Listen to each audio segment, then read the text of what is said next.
معزز خواتین، السلام علیکم ورحمۃ اللہ وبرکاتہ۔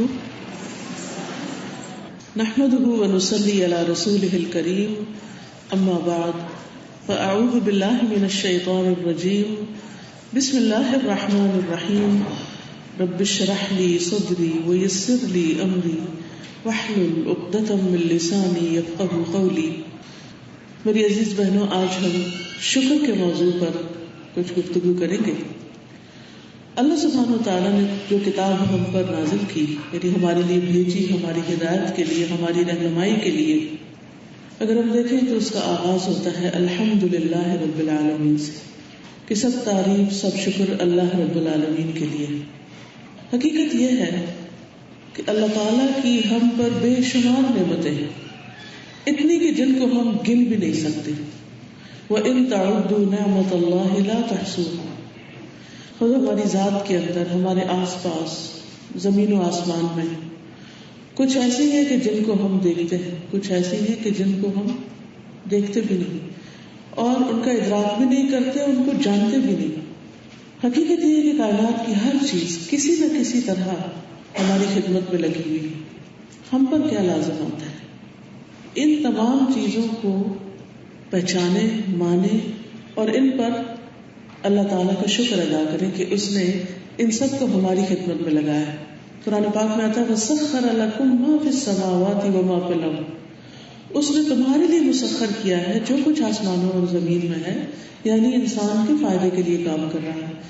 جب ہر چیز ہمارے فائدے کے لیے کام کر رہی ہے تو پھر ہمارا کیا فرض بنتا ہے کہ ہم بھی کچھ کریں، ہم کچھ بھی کریں۔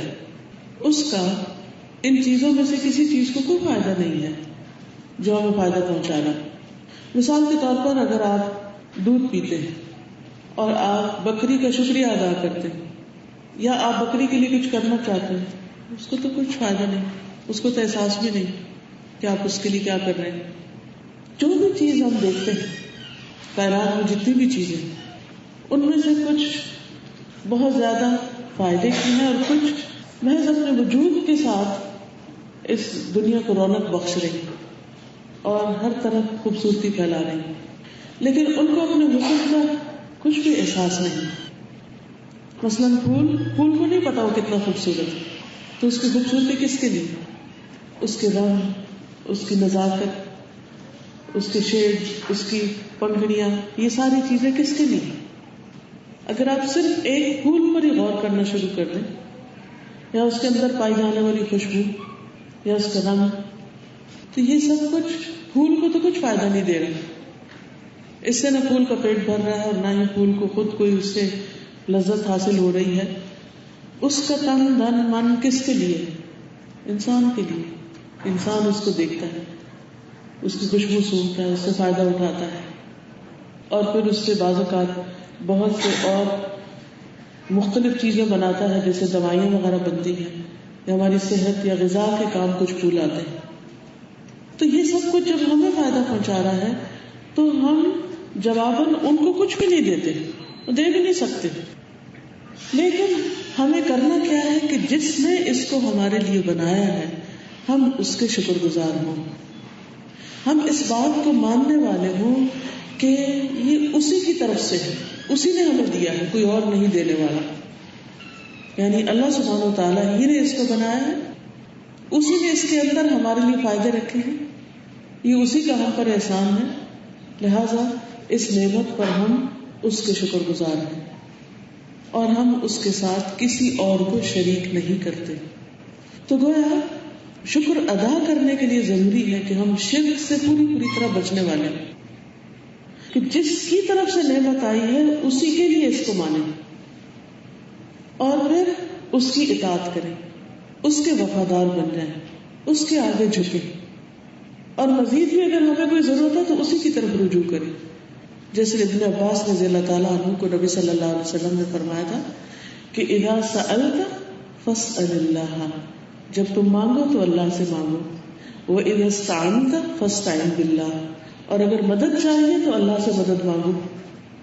تو اللہ سے سوال کرنا، اللہ تعالیٰ سے مدد چاہنا، اس کی طرف رغبت کرنا، اس کی طرف متوجہ ہونا، اس کی طرف پلٹنا، یہ سب شکر کے اظہار کے طریقے ہیں. تو شکر کے لیے اللہ سبحانہ وتعالیٰ نے ہمیں حکم بھی دیا ہے. قرآن مجید میں آتا ہے وَكُن مِّنَ الشَّاكِرِينَ کہ آپ شکر گزار بندوں میں شامل ہو جائیں. یہ سورۃ الاعراف کی آیت نمبر 144 ہے.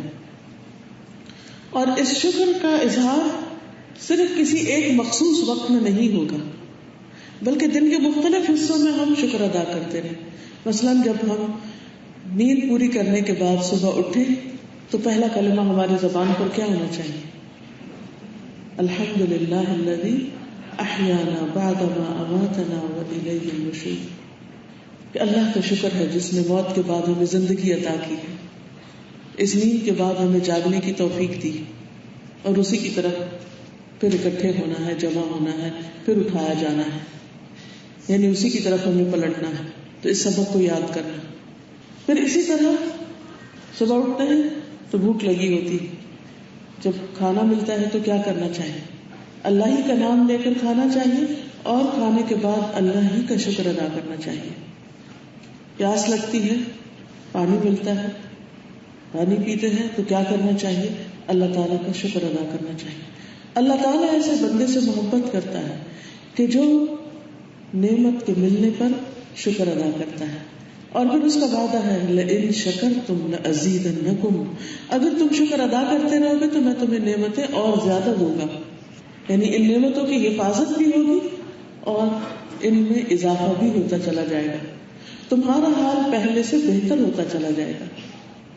حقیقت یہ ہے کہ اللہ تعالیٰ اپنے بندوں پر ظلم نہیں کرتے. یہ ہم خود انسان ہیں جو اپنی جانوں پر ظلم کرتے ہیں. اور وہ ظلم کیا ہے؟ ظلم کہتے ہیں کسی چیز کو اس کا حق نہ دینا. جب ہم کھانے پینے کا حق نہیں دیتے یعنی شکریہ ادا نہیں کرتے, شکر گزار نہیں ہوتے, تو دراصل ہم اپنے اوپر ظلم کر رہے ہوتے ہیں. یعنی جو ذمہ داری ہماری تھی ہم اس کو پورا نہیں کرتے اور اللہ سبحانہ تعالیٰ کے حق میں کمی کرتے ہیں. اللہ تعالیٰ کو ہماری عبادت کی ضرورت نہیں, اس کو ہمارے ذکر کی, اس کو کلمہ شکر کی, اس کو ہمارے الحمدللہ کہنے کی, ان نعمتوں کے اعتراف کی, اکنالج کرنے کی اس کو کوئی ضرورت نہیں, نہ اس کو اس کا کوئی فائدہ ہے. لیکن اس نے ہم پر جو یہ لازم کیا ہے یہ دراصل ہمارے اپنے ہی فائدے کے لیے ہے. اور اس میں سب سے بڑا فائدہ کیا ہے کہ انسان جب دنیا میں نعمتوں کو پہچان کر, محسوس کر کے زندہ رہتا ہے, زندگی بسر کرتا ہے, تو ایک خوشگوار زندگی بسر کرتا ہے. اس کے دل کا بوجھ اور غم ہٹتا ہے, اس کے اندر ایک خوشی پیدا ہو جاتی, اس کی تھنکنگ پازیٹیو ہو جاتی, کیونکہ وہ ہر چیز کو اس نگاہ سے دیکھتا ہے کہ الحمدللہ یہ میرے پاس ہے. اس کی ایک سینس آف اچیومنٹ ہوتی, اس پر وہ شکر ادا کرتا ہے اور خوش ہوتا رہتا ہے. اس کو احساس محرومی نہیں رہتا, کیونکہ اگر ہم دیکھیں تو جو کچھ ہمیں ملا ہے وہ اس کے مقابلے میں بہت زیادہ ہے جو ہمیں نہیں ملا. ہماری ہر بنیادی ضرورت پوری ہو رہی, اسی لیے تو ہم زندہ ہیں. اگر ہمیں آکسیجن نہ ملتی, ہمیں روشنی نہ ملتی, ہمیں خوراک نہ ملتی تو ہم زندہ ہی نہیں رہ سکتے تھے. ہاں, چونکہ اللہ تعالیٰ نے یہ زندگی, یہ دنیا امتحان کے لیے بنائی ہے, اس لیے جب اللہ سبحانہ تعالیٰ بندے کو آزمانا چاہتا ہے, امتحان لینا چاہتا ہے, تو وہ اس کی نعمتوں میں کمی بیشی کر دیتا ہے. بعض اوقات کوئی چیز دیتا نہیں تاکہ بندے کو احساس رہے کہ جو کچھ دیا ہے, جو کچھ ملا ہے وہ اللہ ہی کی طرف سے, اور اگر اس نے نہیں دیا تو تم کچھ کر نہیں سکتے. تو بعض اوقات وہ کچھ دیتا نہیں, مثلاً بعض اوقات کسی کو اولاد نہیں دیتا, بعض اوقات کسی کو بیٹا نہیں دیتا, کسی کو بیٹی نہیں دیتا, بعض اوقات کسی کے یہاں رزق کی کمی ہوتی, بعض اوقات دینے کے بعد لے لیتا ہے تاکہ انسان کو آزمائے, انسان کا امتحان لے کہ انسان کرتا کیا ہے. اور جو ملنے پر شکر ادا کرتا ہے اور کسی بھی نعمت کے چلے جانے پر صبر کرتا ہے تو وہ امتحان پاس کر جاتا ہے اور اس کا درجہ اللہ تعالیٰ کے ہاں اور بلند ہو جاتا ہے, وہ اللہ سبحانہ تعالیٰ کے قریب ہو جاتا ہے, اور اس طرح اس کی زندگی خوشگوار ہوتی چلی جاتی ہے. تو حقیقت یہ ہے کہ جو انسان نعمتوں کا احساس رکھتا ہے, نعمتوں کو دیکھنے کی نگاہ رکھتا ہے, نعمتوں کو دیکھ کر خوش ہونے والا دل رکھتا ہے, وہ انسان زندگی کے جھمیلوں میں، زندگی کی بہت ساری پریشانیوں میں، بہت سارے ایسے وسوسے جو انسان کے دشمن شیطان کی طرف سے اس کے دل میں آتے ہیں، ان تمام چیزوں کے باوجود، بہت سی ناگوار انپریڈکٹیبل صورتحال پیش آنے کے باوجود، جو انسانی نفس پر بڑی بھاری ہوتی، اس کے باوجود وہ خوش رہتا ہے، اس کے باوجود وہ اپنے حواس نہیں کھوتا، وہ ان نعمتوں سے فائدہ اٹھانا نہیں چھوڑتا جو آلریڈی اس کو ملی ہوئی. لیکن جب انسان کے اندر شکر نہیں ہوتا، ناشکری ہوتی ہے، تو ناشکری کا سب سے بڑا نقصان یہ ہوتا ہے کہ انسان اپنے آپ کو ٹارچر کرتا ہے. ہر وقت اس کے اندر ایک غم پلتا رہتا ہے، ہر وقت اس کے اندر ایک خوف سا رہتا ہے، ایک پریشانی سی رہتی، ایک بے چینی سی رہتی. وہ ہر وقت کسی ایک خاص چیز کو، جہاں اس کی زندگی میں کمی ہوتی ہے یا کہیں اس کا کوئی نقصان ہو چکا ہوتا ہے، اس کی ساری توجہ کا مرکز وہ خاص چیز ہو جاتی ہے اور وہ اسی کے بارے میں سوچتا رہتا ہے، جس کے نتیجے میں اس کے اندر ایک احساس محرومی پیدا ہوتا ہے اور وہ اپنے آپ کو ٹارچر کرتا رہتا ہے، اور اس کے اندر سے یہ صلاحیت ختم ہو جاتی ہے کہ وہ نعمتوں کو دیکھ سکے جو وافر مقدار میں اس کے سامنے موجود ہیں. تو اس لیے انسان کو چاہیے کہ وہ شکر گزار بندہ بننے کے لیے اپنے اندر اللہ تعالیٰ کی بے شمار ان گنت نعمتوں کو دیکھنے کی صلاحیت پیدا کرے، اور پھر صرف دیکھتا ہی نہ چلا جائے، صرف استعمال ہی کرتا نہ چلا جائے، بلکہ شکر ادا کرتا چلا جائے. اسی لیے ہم دیکھتے ہیں کہ قرآن مجید میں اللہ تعالیٰ فرماتے ہیں فاذکرونی اذکرکم واشکروا لی ولا تکفرون. تم مجھے یاد کرو، میں تمہیں یاد رکھوں گا، اور تم میرا شکر ادا کرو اور میری ناشکری نہ کرنا. کیونکہ ولا تکفرونی منع کیا گیا، لیکن پھر بھی اگر انسان ناشکرا ہے، وَلَئِن كَفَرْتُمْ فَإِنَّ عَذَابِي لَشَدِيدٌ، اگر تم نے کفر کیا، ناشکری کی، تو میرا عذاب بھی بڑا سخت ہے. تو یہ ایک حقیقت ہے کہ بعض اوقات انسان جب نعمتوں کی قدر نہیں کرتا، سب کچھ ہونے کے باوجود بھی رب سے ناراض رہتا ہے، بندوں سے ناراض رہتا ہے، چھوٹی چھوٹی باتوں پر، چھوٹی چھوٹی محرومیوں پر، شکر کی بجائے شکوے شکایات کرتا رہتا ہے، تو نتیجہ کیا ہوتا ہے کہ اس سے مزید اور بھی بہت سی نعمتیں جو اس کے پاس ہوتی ہیں وہ چھننے لگتی، حتیٰ کہ اس سے اللہ سبحانہ و تعالیٰ نیکی کے کاموں اور عبادت کے کاموں کی توفیق بھی چھیننے لگتا ہے. کیونکہ الحمدللہ کہنا جو ہے افضل الشکر ہے، شکر کا سب سے بہترین طریقہ ہے. تو جب نعمت ہوتی ہے اور انسان اس پر خوش ہونے کے بجائے، اس کو ماننے کی بجائے، اس کو شکر ادا کرنے کی اس کو ناراض ہوتا ہے اور اس کو نعمت نہیں سمجھتا، تو نتیجہ کیا ہوتا ہے کہ اللہ تعالیٰ پھر اس سے شکر کی توفیق چھین لیتا ہے. اور پھر جب وہ توفیق چھننے لگتی تو پھر بہت سی نیکیوں میں انسان پیچھے رہنے لگتا ہے. کیونکہ شکر صرف کھانے پینے پر ہی نہیں، اگر ہمیں اللہ تعالیٰ کسی چھوٹے سے چھوٹے کام کی بھی توفیق دیتے ہیں، مثلا کسی کی مدد کرتے ہیں، کسی کے کام آتے ہیں، کسی کی عیادت کرتے ہیں، کسی بھوکے کو کھانا کھلاتے ہیں، تو اس پر بظاہر ہم احسان کر رہے ہوتے ہیں کسی پر، لیکن جو بندہ حقیقی معنوں میں شکر گزار ہوتا ہے وہ اس موقع پر بھی اللہ کا شکر ادا کرتا ہے کہ اللہ تیرا شکر ہے کہ تو نے مجھے اس کام کے لیے چنا کہ میں کسی کے کام آ سکوں، ورنہ یہ تیرا کام تو کوئی بھی کر سکتا تھا. اگر میرے ہاتھوں کسی کو بھوکے کو کھانا کھلایا تو نے اس کو میرے پاس بھیج کر مجھے سعادت بخشی، مجھے موقع دیا کہ میں یہ کر سکوں.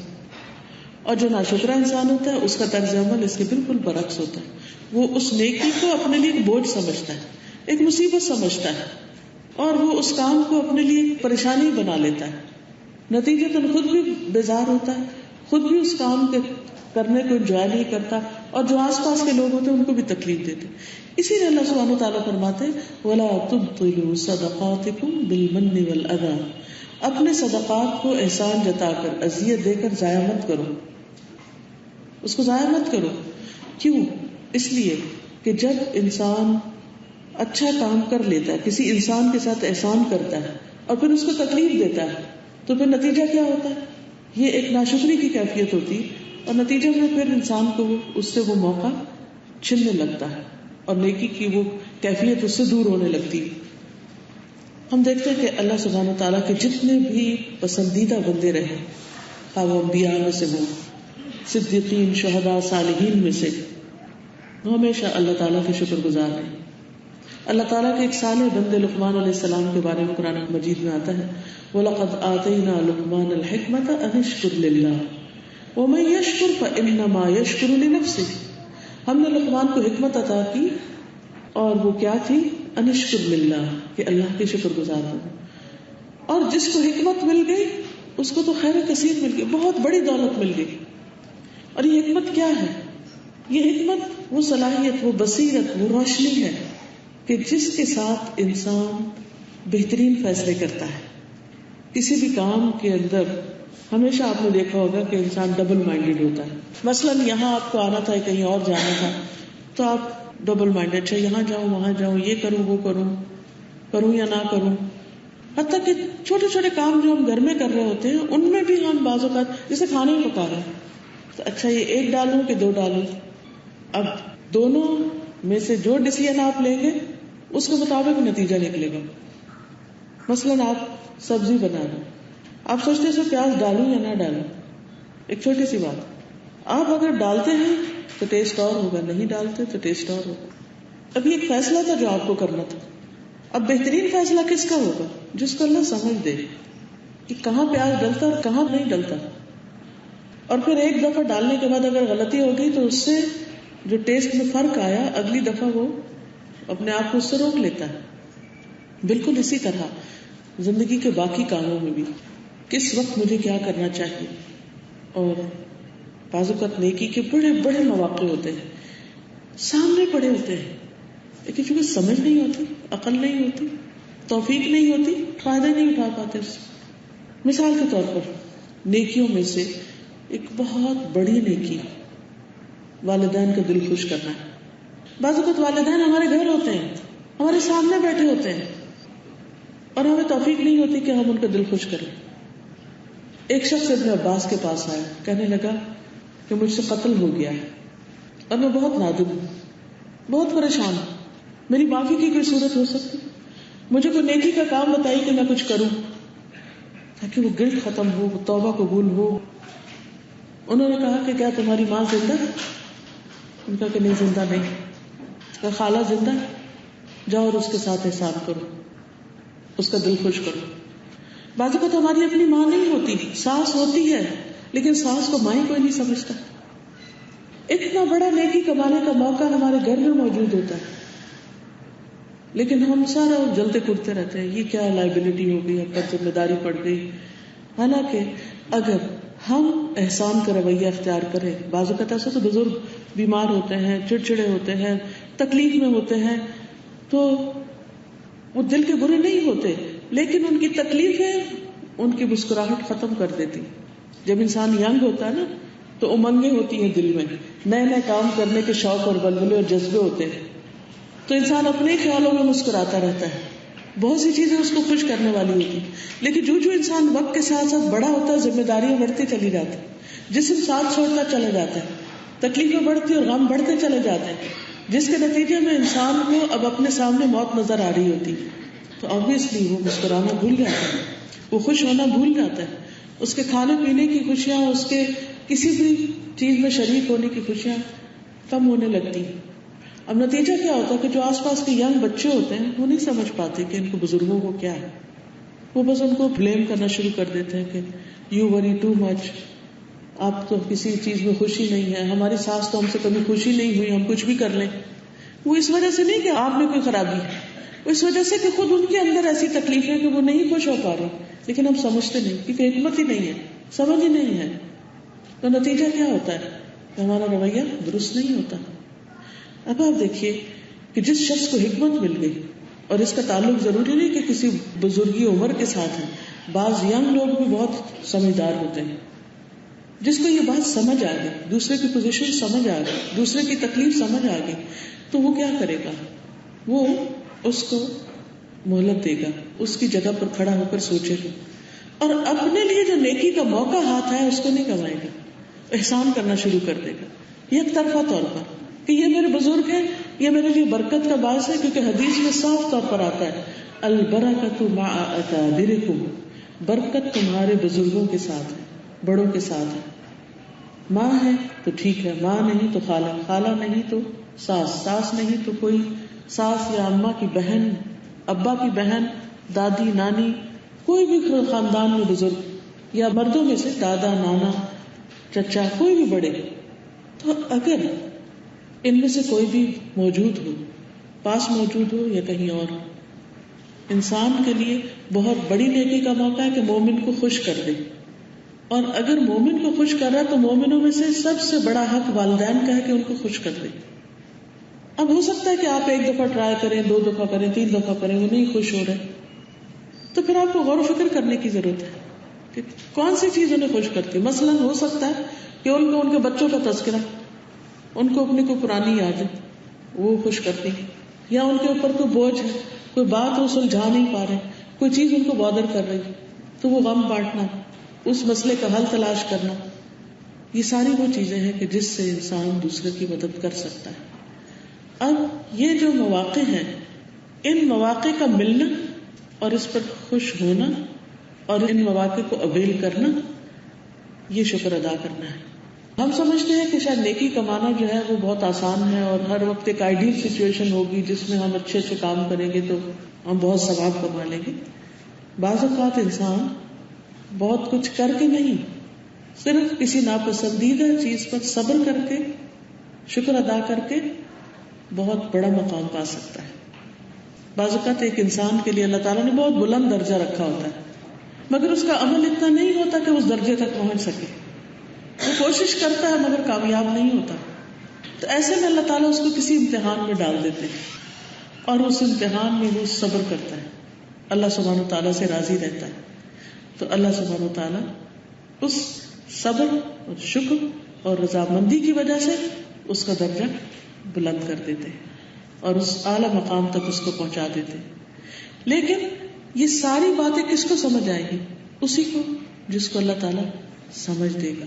اسی لیے حدیث میں آتا ہے من یرد اللہ بہ خیرا یفقہہ فی الدین، اللہ تعالیٰ جس کے ساتھ بھلائی کا ارادہ کرتا ہے اس کو دین کی سمجھ دے دیتا ہے، اس کو نیکی کرنے کے مواقع نظر آنے لگتے ہیں اور ان نیکیوں کو کر کر وہ شکر ادا کرنے لگتا ہے. اسی لیے اللہ تعالیٰ فرماتا ہے کہ ہم نے لقمان کو حکمت عطا کی تھی کہ اپنے رب کا، اللہ کا شکر ادا کرو. وَمَن يَشْكُرْ فَإِنَّمَا يَشْكُرُ لِنَفْسِهِ، اور جو شکر ادا کرتا ہے وہ اپنے ہی لیے کرتا ہے. یعنی شکر کا سب سے پہلا بڑا فائدہ خود اس کے اپنے آپ کو پہنچتا ہے. انسٹنٹ گریٹیفیکیشن ہوتی ہے، انسٹنٹ اطمینان اور سکون کی کیفیت پیدا ہوتی ہے اور پھر اجر اور ثواب محفوظ کر لیا جاتا ہے. پھر اسی طرح اگرچہ یہ بہت بڑی نیکی ہے لیکن بہت کم لوگوں کو نصیب ہوتی، یعنی شکر گزار رہنا. صرف چکنی چپڑی کھا کر شکر گزار ہونا ہی شکر گزار ہونا نہیں ہوتا، روکھی سوکھی کھا کر بھی شکر گزار ہونا شکر گزار ہوتا ہے. لیکن یہ کس وقت ہوتا ہے؟ جب انسان دنیا کے معاملے میں اپنے سے نیچے والوں کو دیکھتا ہے. اگر اپنے سے اوپر والے کو دیکھتا ہے تو پھر اس کے آنسو نہیں رکتے. مثلا اگر آپ کے پاس سوکھی روٹی کھانے کو ہے اور آپ کی بہن یہ بھی تلی ہوئی کھا رہی ہے تو آپ کبھی بھی شکر ادا نہیں کر سکتے، کیونکہ آپ یہی سوچیں گے کہ میری بہن تو ایسے اور ایسی نعمتوں میں اور میرے پاس کچھ بھی نہیں ہے.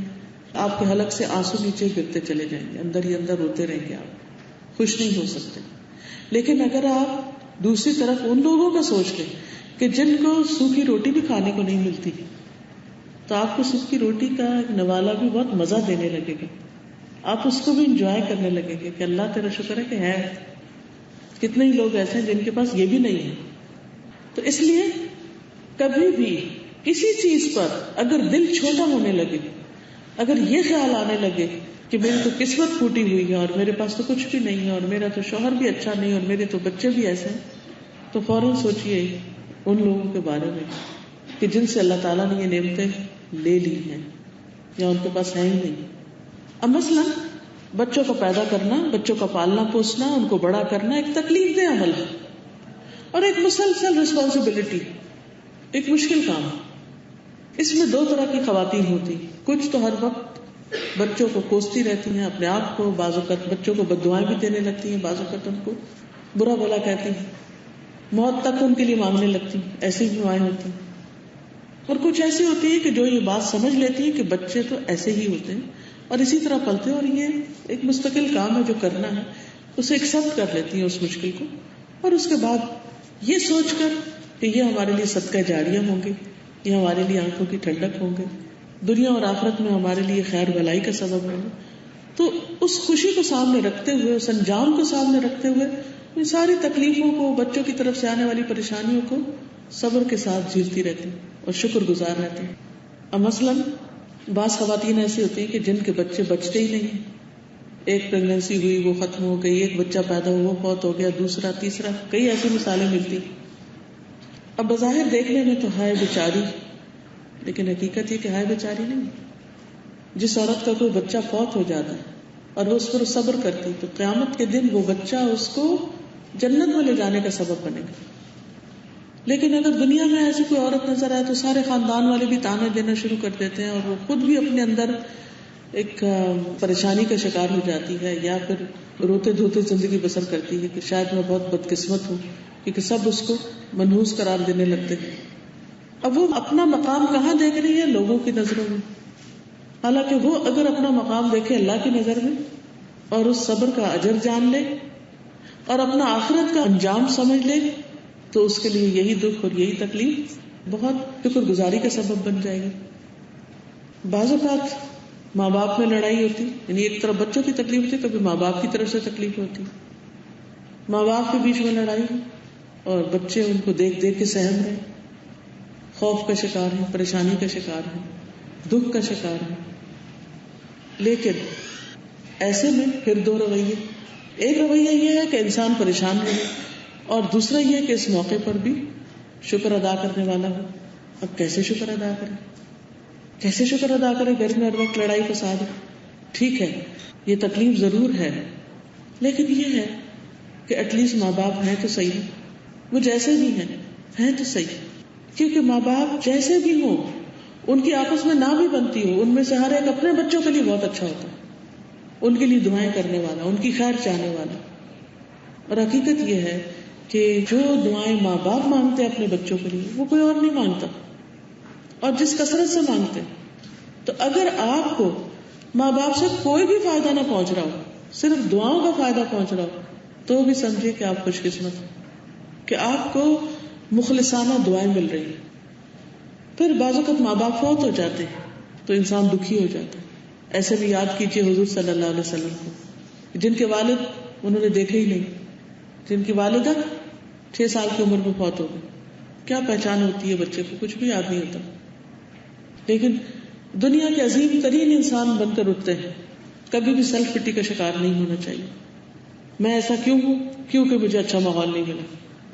یہ بھی ایک ناشکری ہوتی ہے. انسان اپنی صلاحیتوں سے فائدہ نہیں اٹھاتا, ہر وقت کوئی نہ کوئی ریزن تلاش کرتا ہے اپنے فیلئر کی, اور دوسروں کو بلیم کرتا رہتا ہے. کیونکہ بچپن میں ہمارے گھر کا ماحول اچھا نہیں تھا اس لیے میں دینی نہیں, میرے ماں باپ ریلیجس نہیں تھے اس لیے میں ریلیجس نہیں. میں ٹھیک ہے, وہ تو ایک پارٹ تھا. اس کے بعد دنیا میں اپرچونٹیز ختم تو نہیں ہوگی, سکھانے کے لیے, سیکھنے کے لیے اور بہت سے مواقع تھے. کبھی انسان پریشان ہوتا کہ اوہ اب اتنی عمر گزر گئی ہے, اب میں کوئی کام کروں, اب تو میں کچھ بھی نہیں کر سکتا. ہر وقت یہ سوچتے رہتے اب تو میری عمر گزر گئی ہے, اب تو موقع چلا گیا. نہیں, ابھی بھی بہت کچھ. زندگی کے آخری لمحے تک زندگی کی نعمت موجود ہے. آج سفر شروع کر دیجیے اللہ کے راستے میں, اللہ کی پسند کے مطابق. اگر آپ کا ایک قدم بھی کسی ڈائریکشن پہ چل پڑا تو اسی سے بخشش ہو جائے گی. اصل بات ریئلائزیشن کی. یاد رکھیے وہ شخص جس نے 99 قتل کیے تھے, لیکن اس کے اندر یہ تھا کہ مجھے توبہ کرنی ہے. وہ بے چین تھا اس چیز کے لیے, اور اللہ کو اس کی سچی نیت پتہ تھی. وہ ایک راہب کے پاس جاتا ہے اور چاہتا ہے کہ اس کو کوئی طریقہ بتایا جائے کہ اس کی معافی ہو جائے. تو راہب کہتا, چونکہ وہ کم علم تھا, اس کو پتہ نہیں تھا, اس نے ایسے فتویٰ دے دیا, نہیں تمہاری معافی نہیں ہو سکتی, تم بہت گناہگار ہو. جسے عام طور پہ لوگ فتوے دیتے رہتے کہ اللہ فلاں کو نہیں بخشے گا. یہ جملہ بھی نہیں نکالنا چاہیے مجھ سے, کیونکہ اللہ تعالیٰ فرماتے ہیں یہ کون ہے جو مجھ پہ قسم کھا رہا ہے, میں اس کو تو بخش دوں گا, میں تمہیں پکڑ لوں گا. تو آپ دیکھیے کہ جس وقت وہ راہب کے پاس گیا, اس نے اس کو مایوس کر دیا اور پھر اس کو بھی قتل کر دیا. مگر پھر بھی وہ جو اس کا ارادہ تھا, جو نیت تھی, وہ سچی تھی کہ مجھے توبہ کرنی. پھر وہ تلاش کر کے کسی عالم کے پاس جاتا اور اس سے پوچھتا, تو اس سے امید دلاتا ہے کہ کہ تمہاری توبہ قبول ہو جائے، لیکن تم اپنی صحبت بدل دو، کمپنی چینج کر لو، کسی ایسے علاقے میں چلے جاؤ کہ جہاں تمہیں نیک لوگ ملے، تمہارا ماحول تبدیل ہو جائے. تو وہ دیر نہیں لگاتا، اسی وقت فیصلہ کرتا ہے اور چل پڑتا ہے، اسی وقت قدم اٹھا لیتا ہے. اور ابھی آدھا ہی فاصلہ طے کرتا ہے، آدھے فاصلے سے ایک بالش زیادہ کہ موت کے فرشتے آ جاتے ہیں اور دونوں طرح کے فرشتے آپس میں جھگڑنے لگتے ہیں. نیکی کے فرشتے کہتے ہیں ہم اس کی جان لیں گے کیونکہ اس نے توبہ کر لی تھی، دوسرے کہتے ہیں نہیں ہم لیں گے کیونکہ ابھی وہ وہاں نہیں پہنچا تھا جہاں یہ توبہ کے لیے جا رہا تھا یا اچھی زندگی بسر کرنے کے لیے. تمہارا اللہ سبحانہ وتعالیٰ حکم دیتے فرشتوں کو کہ زمین ناپ لو، جس طرف کی زمین زیادہ ہے اس طرف کے فرشتے جان لے لیں گے. یعنی اگر یہ جہاں جا رہا تھا وہاں تک کا فاصلہ زیادہ ہو چکا تو نیکی کے فرشتے اس کی جان لیں. اور وہ ناپا گیا تو ایک بالش بھر صرف زیادہ تھا، تھوڑا سا یعنی گویا ایک قدم ہی تھا. کوئی بھی نیک کام آپ کرنا چاہتے ہیں، مثلا حفظ کرنا چاہتے ہیں قرآن مجید، مثلا کچھ سیکھنا چاہتے ہیں، کوئی ایسا خیراتی ادارہ بنانا چاہتے ہیں، دنیا کا کوئی نیکی کا کام کرنا چاہتے ہیں جو آپ کا شوق رہا ہے، تو سیلف پٹی کے شکار ہو کے، لو سیلف اسٹیم کا شکار ہو کے کہ نہیں میں تو نہیں کر سکتی، اب تو میں بیمار ہوں، اب تو میری عمر گزر گئی، اب تو میری ذمہ داریاں بہت ہو گئی. نہیں، اگر آپ سمجھیں نا کہ میرے پاس صرف ایک دن ہے زندگی کا تو آج ہی شروع کر دیں، کر گزرے. کیونکہ اگر آپ نے قدم اٹھا لیا تو اللہ قبول کرنے والا ہے. لیکن یہ وہی کر سکتا ہے کہ جو شکر گزار بندہ ہوتا ہے، کیونکہ اللہ تعالیٰ کا وعدہ ہے لئن شکرتم لأزیدنکم، اگر تم نے شکر ادا کیا تو میں تمہیں زیادہ دوں گا. یہاں کیسے شکر ہے کہ وہ اپنی اس نعمت کی صلاحیت کی قدر کر رہا ہے جو اللہ نے اس کو دی ہے، اس سوچ کی، اس خیال کی نیکی کا جو اللہ نے اس کے دل میں ڈالا، اس کے اوپر شکر گزار ہے کہ وہ اس کو عمل میں لے آئے. محض خیالات سے تو کوئی چیز نہیں بنتی جب تک انسان کوئی ایکشن نہ لے. تو ایکشن لینے کے لیے کیا ضروری ہے کہ جو سوچا ہے اس کو کر ڈالا جائے. تو اس سے کیا فائدہ ہوگا کہ انسان اللہ تعالیٰ کے قریب ہوگا اور فائدہ مند زندگی بسر کرے گا. لیکن اللہ تعالیٰ شکوہ کرتے کہ قلیلا ما تشکرون، اتنا کم ہے جو تم شکر ادا کرتے ہو. پھر اسی طرح شکر گزاری میں ایک تو اللہ تعالیٰ کی شکر گزاری ہے ہی الحمدللہ، لیکن دوسری طرف بندوں کا شکر گزار ہونا. حدیث میں آتا ہے لا یشکر اللہ من لا یشکر الناس، وہ بندہ اللہ کا شکر گزار ہو ہی نہیں سکتا جو بندوں کا شکریہ ادا نہیں کرتا. تو جن بندوں سے ہمیں فیض پہنچتا ہے ان سب کا شکریہ ادا کرنا ضروری ہے. جب شکریہ ادا کرنے کی بات ہوتی ہے تو ہم عام طور پر سمجھتے ہیں کہ صرف تھینک یو بول دو یا لکھ دو یا زبان سے، یا صرف کسی فارمل طریقے سے.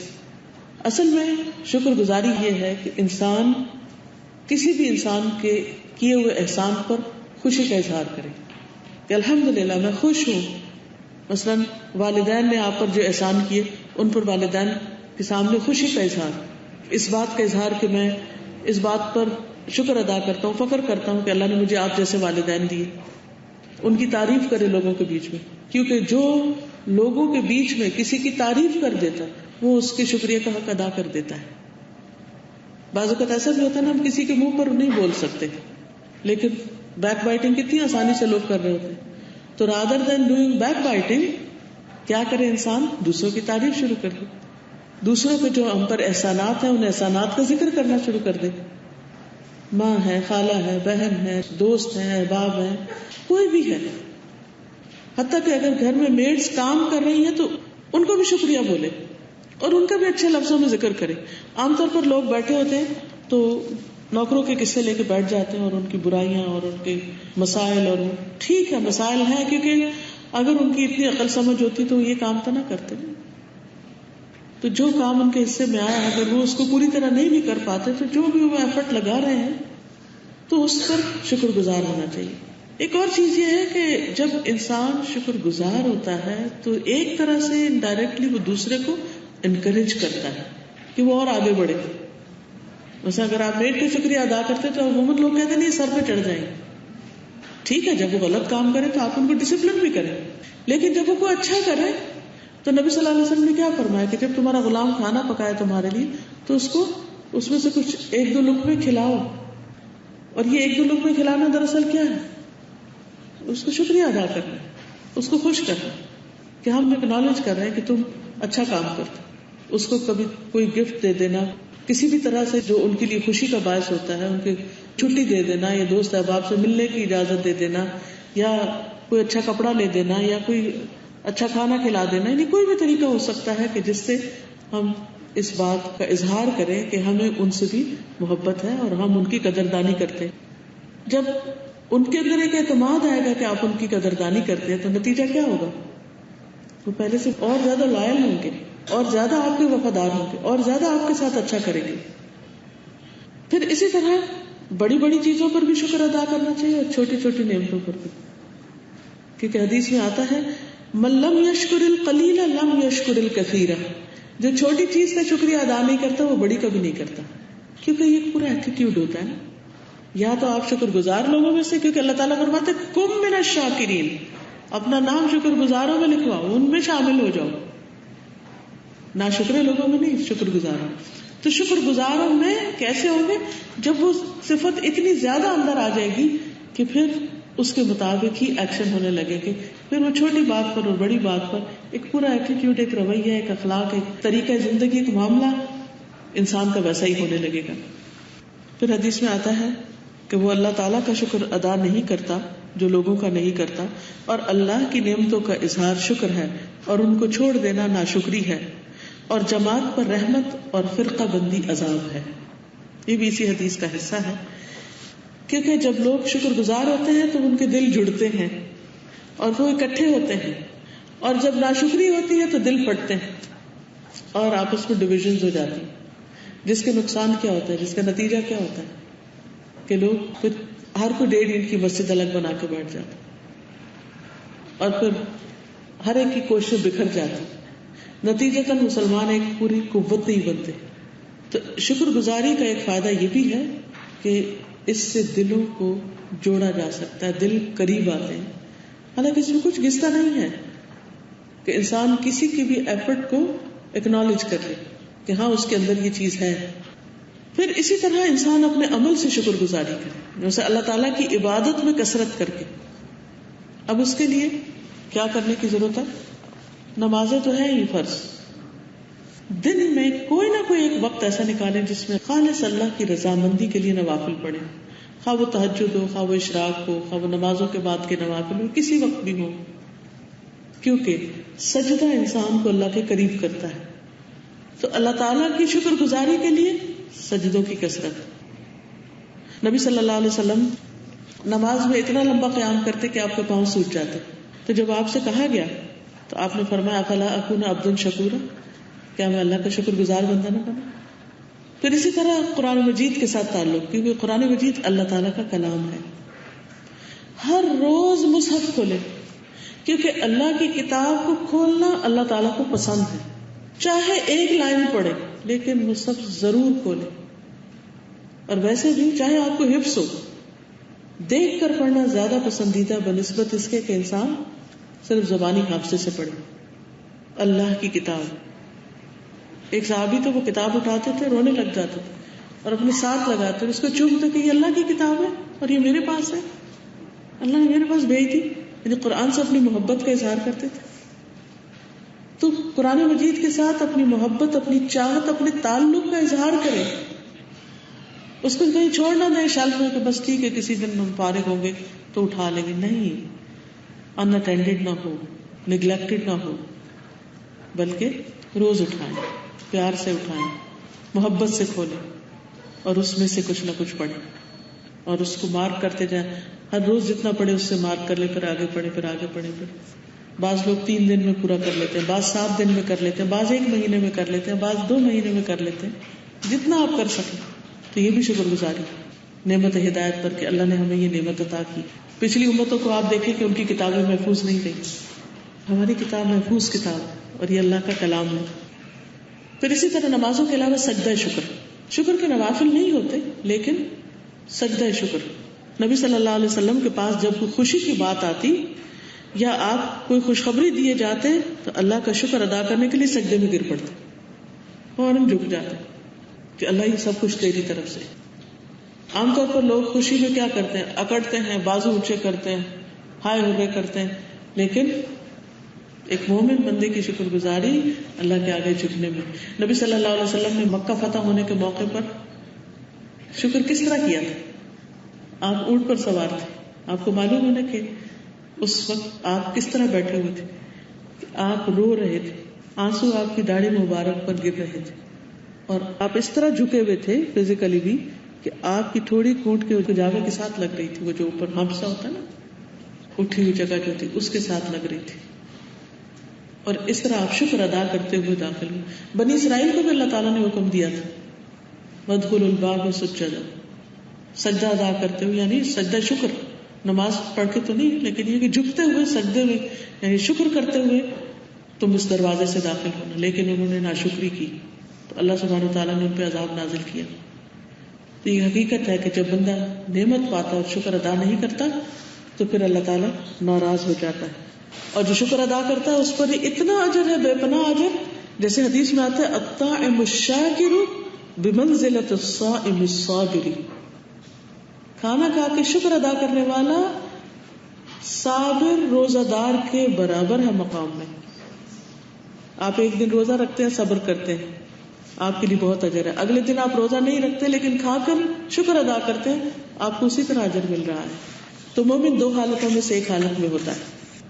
پھر اسی طرح حضرت ثوبان کہتے ہیں کہ جب سونے چاندی کے بارے میں قرآن مجید میں نازل ہوا تو لوگوں نے کہا ہم کون سا مال رکھیں, یعنی کہ سونا چاندی بہت اکٹھا کرنا, ذخیرہ کرنا اور اس کی زکوٰۃ نہ دینا, یہ تو ناپسندیدہ ہے. تو اس سے زیادہ قیمتی کوئی سی چیز ہو سکتی کہ جو ہم جمع کریں. حضرت عمر نے کہا میں تمہیں بتاتا ہوں. پھر اپنے اونٹ کو تیز دوڑایا اور نبی صلی اللہ علیہ وسلم تک جا پہنچے, اور میں ان کے پیچھے تھا, یعنی حضرت ثوبان جو تھے. عمر کہتے ہیں میں نے عرض کیا اللہ کے رسول صلی اللہ علیہ وسلم ہم کون سا مال رکھ سکتے ہیں؟ آپ نے فرمایا تم میں سے ہر ایک کو چاہیے کہ شکر ادا کرنے والا دل, ذکر کرنے والی زبان اور مومنہ بیوی رکھے جو آخرت کے معاملے میں تمہاری مدد کرے. یہ سونے چاندی سے بھی زیادہ قیمتی چیزیں ہیں. شکر والا دل, ذکر والی زبان اور مومن ساتھی. تو آپ دیکھیے دنیا بھی جنت بن جاتی. یعنی اگر آپ شکر ادا کر رہے ہیں اور آپ جس مجلس میں ہیں, جس محفل میں ہیں, جو آپ کے گھر میں لوگ ہیں وہ بھی شکر ادا کرنے والے ہیں اور پھر کثرت سے اللہ کا ذکر کرنے والے ہیں اور ایمان پر آپ کو تقویت دینے والے ہیں, سپورٹ کرنے والے ہیں, تو آپ دیکھیے دنیا میں بھی آپ کا دل خوش رہے گا, کیونکہ شکر بھی اطمینان قلب کا ذریعہ ہے, ذکر بھی اطمینان قلب کا ذریعہ ہے, اور اچھی کمپنی اور اچھا دوست اور اچھے ساتھی بھی خوشی کا باعث ہے. تو دنیا بھی جنت بن جاتی. اسی لیے آپ دیکھیے یوسف علیہ السلام کو جب ہر چیز مل گئی تو انہوں نے کیا دعا کی, فاطر السماوات والارض انت ولی فی الدنیا والآخرہ توفنی مسلما والحقنی بالصالحین, کہ اللہ مجھے صالحین کے ساتھ ملا دے, نیک لوگوں کی صحبت عطا کر دے, نیک لوگوں کی دوستی عطا کر دے. کیونکہ نیک لوگ, مومن لوگ اگر آپ غلطی کریں گے تو آپ کو بتائیں گے کہ غلطی ایسا نہیں کریں, اچھا کریں گے تو آپ کو سپورٹ کریں گے, آپ کو مدد دیں گے, آپ کی ہمت بنائیں گے, ڈھارس بنائیں گے. مثلا مومنہ بیوی میں سے سب سے بہترین مثال کون سی؟ حضرت خدیجہ کی, کہ فوراً آپ پر ایمان لائے, سب سے پہلی مومن, اور پھر کس طرح آپ کو سپورٹ کیا ہر چیز میں, صرف مال سے نہیں, مال سے تو کیا ہی, لیکن گڈ ورڈز کے ساتھ آپ کی خوبیوں کو یاد دہانی کرا کے. کہ جب نبی صلی اللہ علیہ وسلم پریشان ہوئے کہ میرے ساتھ کیا ہو گیا ہے, ایک بوجھ محسوس کر رہے تھے وحی کا, تو انہوں نے کیا کہا, کلا واللہ لا یخزیک اللہ ابدا, ہرگز نہیں, اللہ کی قسم اللہ آپ کو کبھی بھی رسوا نہیں کرے گا. اتنا کانفیڈینس, اتنا یقین, اتنا توکل اللہ سبحانہ و تعالیٰ کا, اللہ آپ کو کبھی رسوا نہیں کرے گا, کیونکہ آپ کی عادات اتنی اچھی. انک لتحمل الکلب وتکسب المعدوم وتقری الضیف, کہ آپ مہمانوں کی عزت کرتے ہیں, آپ لوگوں کا بوجھ اٹھاتے ہیں, آپ جن کے پاس نہیں ان کو کما کر دیتے ہیں. جو شخص اتنے اچھے اچھے کام کرے اللہ اس کو رسوا نہیں کرتا, اس کی عزت نہیں کم ہو سکتی, اللہ آپ کے ساتھ خیر و بھلائی کا معاملہ کرے. تو یہ وہ بیوی ہے, یہ مومنہ بیوی کے جو نبی صلی اللہ علیہ وسلم جب تک زندہ رہی ہر چیز میں آپ کے ساتھ رہی, ہر چیز میں سپورٹ کرتی رہی. تو اسی لیے جب ہم رشتے دیکھیں تو ٹھیک ہے, شکل عقل باقی چیزیں ہر ایک کی اپنی چوائس پسند ہوتی ہے, لیکن دین اور ایمان کے پہلو کو ہرگز نظر انداز نہ کریں. مثلا آپ کے بیٹے کے لیے اگر کوئی نیک مومن بیوی ہوگی تو اس کا فائدہ کیا ہوگا, وہ اس کو نیکی کے کاموں میں سپورٹ دے گی, ورنہ کیا کرے گی, وہ اس کے مال و دولت کو عیش و عشرت میں اڑا دے گی. اور جس میں نہ دنیا کا فائدہ نہ آخرت کا فائدہ. اور اس کے مقابلے میں جو ناشکری بیوی ہوتی ہے، نبی صلی اللہ علیہ وسلم نے فرمایا اللہ تعالیٰ قیامت کے دن اس عورت کی طرف دیکھے گا بھی نہیں جو اپنے شوہر کی ناشکری ہوتی، حالانکہ وہ اس سے کبھی بے نیاز نہیں ہو سکتی. یعنی کبھی بھی عورت اکیلا رہنا یا شوہر کے بغیر اس طرح خوش نہیں رہ سکتی جس طرح شوہر کا ہونا اور اس کا ساتھ ہونا اور اس کی سپورٹ ہونا اس کے لیے خوشی کا باعث ہو سکتا ہے. اور پھر خاص طور پر نبی صلی اللہ علیہ وسلم نے عورتوں کو نصیحت کی ایک موقع پر کہ وہ اپنے شوہروں کے شکر گزار ہوں. اسماء بنت یزید کہتی ہیں کہ میں اپنی سہیلیوں کے ساتھ تھی کہ نبی صلی اللہ علیہ وسلم ہمارے پاس سے گزرے. آپ نے ہمیں سلام کیا اور فرمایا سنو، نعمت دینے والوں کے ساتھ احسان فراموشی نہ کرنا، یعنی جو تم پر خرچ کرتے ہیں، جو تمہارا خیال رکھتے ہیں، تم ان کا احسان بھولنا نہیں. میں سوال کرنے میں بہت تیز تھی، حضرت اسماء بنت یزید کہتی ہیں. میں نے کہا اللہ کے رسول صلی اللہ علیہ وسلم، نعمت دینے والوں کی احسان فراموشی کیا ہے؟ یعنی ان کا احسان کیسے نہیں مانتا انسان؟ آپ نے فرمایا ہو سکتا ہے کہ تم میں سے کوئی ایک اپنے ماں باپ کے گھر عرصے تک بن بیاہی بیٹھی رہے کہ اس کی شادی نہ ہو، لیٹ ہو جائے، پھر اللہ اس کو شوہر دے، پھر اس کو اولاد بھی دے اس شوہر سے، پھر کسی بات سے غصے میں آ جائے تو ناشکری کرے اور کہے مجھے تجھ سے کوئی بھلائی نہیں ملی. حقیقت یہ ہے کہ ایک عورت کی ویکنس ہوتی ہے، کیونکہ جلد باز ہوتی ہے نا، خواتین جذباتی ہوتی، فوراً کنکلوژن پہ جمپ کر جاتی، اینڈ تک پہنچ جاتی. تو اسی لیے ہمیں یہ نصیحت کی گئی کہ شوہر بعض اوقات بہت کچھ کرتے ہیں تو ہم ایک لفظ نہیں بولتے کہ شکریہ آپ کا کہ آپ نے اتنا کچھ کیا، اتنا کچھ ہمیں دیا. کتنی خواتین ایسے ہیں جو اس بات پر شکر گزار ہوں کہ اللہ تعالیٰ نے ہمیں اس شوہر سے اتنی اچھی اولاد عطا کی. اگر ہماری شادی نہ ہوتی، شوہر نہ ہوتا تو اولاد کہاں سے ہوتی؟ لیکن اس بات کو تو کبھی عورت سوچتی بھی نہیں، بلکہ وہ سمجھتی کہ شاید ہمارے اوپر ظلم ہوا اور ہمیں اتنے بچے پیدا کرنے پڑے. لیکن ظلم نہیں ہے، یہ بھی اللہ کا احسان ہے. اللہ نے نیکی کا موقع دیا. دیکھیے دنیا میں کوئی بھی چیز فری نہیں، ہر نعمت کے ساتھ کوئی نہ کوئی تکلیف بھی. تو جب کوئی نعمت آئے اور اس کے ساتھ تکلیف ہو، تکلیف کو بھلا دیں، نعمت کو یاد رکھیں. مثال کے طور چھوٹی سی مثال دیتی ہوں. مثلا یہ پانی کی بوتل، ٹھنڈے پانی کی بوتل، مجھے پیاس لگی، میں اس کو کھولنا چاہتی ہوں، کھل نہیں رہی. اچھا، اب عام طور پر جب بوتل نہیں کھلتی تو پھر ہم کیا کرتے ہیں؟ ہمارے چہرے کے تاثرات کیا ہوتے ہیں، ہماری زبان سے کیا نکلتا ہے، اور ہم اس کے ساتھ سلوک کیا کرتے ہیں. یہ بھول جاتے ہیں کہ اس کے اندر ٹھنڈا پانی بھرا ہوا، میری نظر اس پہ رہنی چاہیے. اگر کھولنے میں کچھ تکلیف ہو گئی ہے تو سی سا کر کے تکلیف کا اظہار کرنا ہی نہ جانے، بلکہ اس کے اندر جو کچھ ہے اسے دیکھ کر خوش ہو اور اسے پی کر اللہ کا شکر ادا کرے. تو شکر زندگی کو خوشگوار بناتا ہے، شکر زندگی میں خوشیاں لاتا ہے. لیکن وہی شکر ادا کر سکتا ہے جو ہر نعمت کے ساتھ لگی ہوئی تکلیف کو بھلا کر، نظر انداز کر کے نعمت پر نظر رکھے. کیونکہ دنیا میں مکمل راحت کسی کے پاس نہیں اور کسی بھی چیز میں نہیں. ہمیشہ یاد رکھیے، دنیا میں مکمل راحت، مکمل خوشی، پورا سکون کسی بھی چیز میں نہیں، کیونکہ اللہ نے وہ صرف جنت میں رکھا ہے، یہاں نہیں رکھا. یہاں ہر چیز کے ساتھ مشکل ہے. لیکن اللہ سبحانہ وتعالیٰ نے کتنے پازیٹیو وے میں فرمایا ان مع العسر یسرا، کیونکہ انسان تنگی کو زیادہ مینشن کرتا ہے، یاد رکھتا ہے. تو اللہ تعالیٰ نے فرمایا کہ اچھا تنگی ہے، تنگی کے ساتھ آسانی بھی ہے. فإن مع العسر یسرا، تنگی کے ساتھ آسانی. یعنی یہ نہیں کہا کہ آسانی کے ساتھ تنگی، کیونکہ جب آسانی ہوتی ہے تو ہم اس وقت بھول جاتے ہیں کہ تنگی بھی تھی. لیکن تنگی کو عموماً زیادہ مینشن کرتے ہیں، نقصان کا ذکر زیادہ کرتے ہیں، فائدوں کو کم کرتے ہیں. ملنے والی چیزوں کو زیادہ یاد نہیں رکھتے، لیکن جو نہیں ملی اس کو بہت یاد رکھتے. مثلا اگر ہم کسی کے گھر جاتے ہیں تو 100 خاطرے کرتا، خیال رکھتا ہے، کہیں اس غریب سے بھول چوک میں کوئی کمی ہو جاتی ہے، ہم کیا کرتے ہیں؟ 100 خاطرے بھول کے وہ ایک چیز پلے باندھ کے ساتھ لے آتے ہیں کہ اس نے ہمارے ساتھ یہ کیا. جیسے شادی ہوتی، عام طور پر خاندانوں میں جب شادیاں ہوتی تو کیا ہوتا ہے، مثلا سسرال والے جاتے ہیں یا بیٹی والے جاتے ہیں بچی کے سسرال میں، بیٹے والے جاتے ہیں بیٹی کے گھر میں، کہیں کوئی کمی بیشی ہو جائے بس اس کو انا کا مسئلہ بنا لیتے ہیں. اور یہ بھول جاتے ہیں کہ اللہ نے اتنی اچھی جگہ دی ہے، اتنا اچھا رشتہ ہو گیا، کب سے انتظار میں تھے، وہ ساری نعمتیں بھول گئے، بس یہ یاد رکھا کہ انہوں نے ہمارے ساتھ کیا کیا. انسان بھول چک ہو سکتے، بعض لوگ مزاج ایسے ہوتے ہیں. مجھے یاد ہے ریسنٹلی ہمارے خاندان میں ایک نکاح ہوا، مسجد میں تھا نکاح. اب ہوا کیا کہ مسجد کافی ساری سیڑھیاں تھیں، بزرگ خواتین بھی اور سارے کسی نہ کسی طرح پہنچے. گرمی بھی بہت تھی، وہاں پر کوئی پنکھوں کا بھی صحیح انتظام نہیں تھا کیونکہ مسجد بہت بڑی ہے. تو جب آرکیٹیکچر ایسا تھا اور کوئی پاکستان کی بجلی کہ اگر آپ اے سی ویسی چلائیں بھی تو ساری مسجد کہاں سے ٹھنڈی ہو. اتفاق سے سیڑھیوں پہ سارے کارپیٹ ادھڑے ہوئے تھے، گوند چپکی ہوئی تھی اس پر. مسجد کا مائک بھی ٹھیک نہیں تھا. اب جتنے بھی لوگ وہاں پہنچے، وہ گرمی بھی تھی، ان کے لیے پانی کا کوئی انتظام نہیں تھا، ان کو کچھ لفظ سنائی نہیں دیا نکاح میں کیا ہوا، ان کے کھانے کا کوئی انتظام کچھ بھی نہیں تھا وہاں. کیونکہ جو سسرال والے تھے وہ دیر سے آئے، جب وہ آئے تو وہ جو چھوارے یا کوئی کھانے پینے کی چیز ہوتی وہ بھی لانا بھول گئے، اور سب لوگ ایسے ہی واپس چلے گئے. یعنی نکاح میں شریک ہوئے، کچھ بھی کھانے پینے کو نہیں ملا اور ویسے ہی واپس چلے گئے.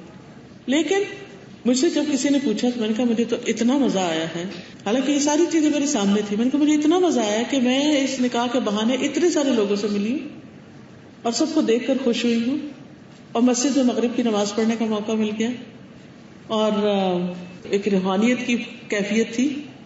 تو میں تو دیکھنے لگے کہ اچھا اب میں بھی یہ کر سکتی تھی. کیا نکاح تھا، نہ پانی تھا، نہ کوئی کھانے کی چیز تھی، اور کیا سیڑھیوں پہ کیا گند مچا ہوا تھا، اور کیا ضروری تھا وہیں کیا جاتا، کہیں اور بھی ہو سکتا تھا، ایسا بھی ویسا، سب تبصرے ہو سکتے. لیکن اگر انسان وہاں جانے کی جو خوشی آپ محسوس کرتے اسپرچل اور ویسے لوگوں کی یعنی کہ سوشل گیدرنگ میں، اگر آپ اس کو یاد رکھیں تو پانی تو پیتے ہی رہتے ہیں، چھوارے بھی کھاتے رہتے ہیں. کیا ہوا اگر کسی وقت نہیں ملے؟ It's not a big deal, کوئی بڑا ایشو نہیں ہونا چاہیے. لیکن عام طور پر ہم انہی چیزوں کو مسئلہ بنا کر تعلقات بگاڑ بیٹھتے ہیں. نتیجہ کیا ہوتا ہے؟ اعمال نامہ بھی خراب، تعلق بھی خراب، اور آئندہ اسی شخص سے جو آپ کو فائدہ پہنچنے والا وہ بھی نہیں ملتا کیونکہ ناراضگی ہوگی اب. تو اس لیے کیسی بھی کیفیت ہو، کوئی بھی چیز ہو، تو ایک تو اس میں پرفیکشن نہ تلاش کریں، نہ کسی انسان میں، نہ کسی جگہ میں، نہ کسی سچویشن میں. اور دوسرا یہ ہے کہ مسائل سے اوپر اٹھ کے سوچیں. ہر چیز میں مسئلے ہوتے ہیں لیکن مسئلوں کو نہیں زیادہ سوچیں، جو اس کے اندر خیر کی چیز ہے اس کے بارے میں زیادہ سوچیں اور اس سے فائدہ اٹھائیں. اور پھر جب نعمتیں نظر آنے لگے تو اس پر تھرل فیل کریں، اچھا یہ بھی ہے، ایسا بھی ہوتا ہے، ایسا بھی ہوتا ہے. پھر اسی طرح یہ ہے کہ جو اپنے سے کم نعمتوں والے ان کو سامنے رکھیں، اوپر والوں کو نہ دیکھیں، نیچے والوں کو دیکھیں. وہ مشہور حکایت ہے نا کہ شیخ سعدی کے پاس ایک دفعہ جوتا نہیں تھا، تو انہوں نے دیکھا کہ ایک شخص کا پاؤں ہی نہیں ہے. تو وہ اس بات کو غمگین تھے کہ میرا جوتا نہیں ہے، یہ جوتا کھو گیا. تو انہوں نے دیکھا کہ ایک شخص گزر رہا ہے اور اس کا پاؤں ہی نہیں ہے. انہوں نے شکر ادا کیا کہ جوتا تو پھر بھی مل جائے گا، پاؤں تو نہیں مل سکتا، پاؤں تو ہے میرا. تو جو چیز نہیں ہے اس کے بارے میں سوچنے کی بجائے وہ سوچے جو موجود ہے. اور پھر یہ بھی ہے کہ اللہ نے چونکہ دنیا امتحان کے لیے بنائی ہے، اس لیے تیار رہیں کہ مومن کے لیے ایک امتحان کے بعد ایک اور ہوگا. مرتے دم تک مومن آزمایا جاتا ہے اور موت بھی اس کے لیے آزمائش. جب بندہ ایک سٹیپ اوپر چڑھ جاتا ہے تو وہاں یہ نہیں کہ اللہ تعالیٰ چھوڑ دیتے، پھر ایک اور آزمائش آتی، پھر ایک اور آتی، پھر ایک اور آتی، حتیٰ کہ بلند درجوں پہ پہنچ کے مومن اللہ سے ملاقات کرتا ہے. اللہ تعالیٰ سے دعا ہے کہ وہ ہمیں اپنا شکر گزار بندہ بنائے اور ہمیں عمل کرنے والا بنائے. وآخر دعوانا ان الحمد للہ رب العالمین.